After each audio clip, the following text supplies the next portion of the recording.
ದಾಂಡೇಲಿಯ ಹಳೆ ನಗರಸಭೆಯ ಮೈದಾನದಲ್ಲಿ ಇಂದು ರಾತ್ರಿ 9:30 ಗಂಟೆಗೆ ಸರಿಯಾಗಿ ಯಕ್ಷಗಾನ ನಡೆಯಲಿದೆ.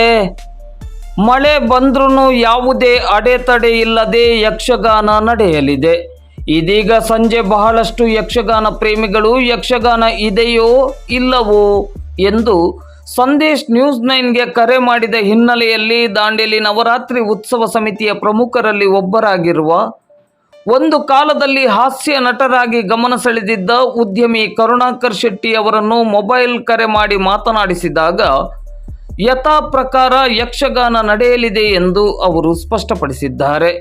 ಕರುಣಾಕರ್ ಶೆಟ್ಟಿ ಅವರು ಏನು ಹೇಳಿದ್ರು ಬನ್ನಿ ಕೇಳೋಣ. ಸರ್ ನಮಸ್ಕಾರ. ನಮಸ್ಕಾರ ಸರ್. ಕರುಣಾಕರ್ ಶೆಟ್ಟಿ ಅವರು, ಹೌದು ಸರ್, ಹೇಳಿ ಸರ್. ಈಗ ದಾಂಡೇಲಿ ನವರಾತ್ರಿ ಉತ್ಸವದಲ್ಲಿ ಇಂದು ರಾತ್ರಿ 9:30 ಗಂಟೆಗೆ ಯಕ್ಷಗಾನ ಇದೆ ಅಂತೇಳಿ ಇದೆ.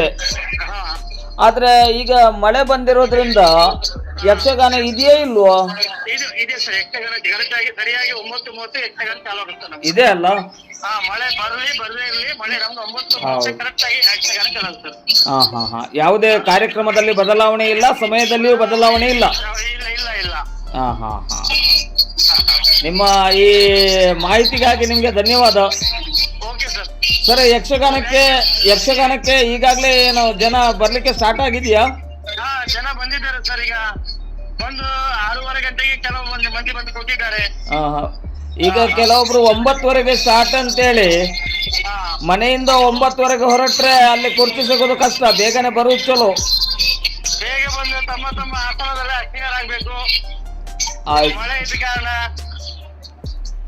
ಓಕೆ, ಈ ಒತ್ತಡದ ನಡುವೆ ಕೂಡ ನಮ್ಮ ಜೊತೆ ಮಾತಾಡಿದ್ರಿ ಕರುಣಾಕರ್ ಶೆಟ್ಟಿ ಅವರೇ. ನಿಮ್ಗೆ ದಾಂಡೇಲಿ ಸಂದೇಶ್ ನ್ಯೂಸ್ 9 ಪರವಾಗಿ ಹಾರ್ದಿಕವಾಗಿ ಅಭಿನಂದನೆಗಳು. Thank you sir. Thank you. Okay sir, okay.